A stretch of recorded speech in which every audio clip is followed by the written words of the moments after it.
விநாயகர்.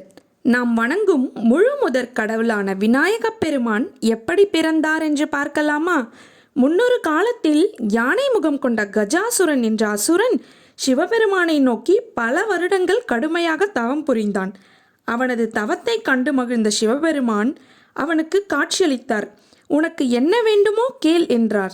அதற்கு கஜாசுரன் தன் வயிற்றில் சிவபெருமான் லிங்க வடிவில் தங்கியிருக்க வேண்டும் என்று வரம் பெற்றார். இதனால் கவலையடைந்த பார்வதி தேவி தன் அண்ணன் விஷ்ணுவிடம் உதவி கோரினாள்.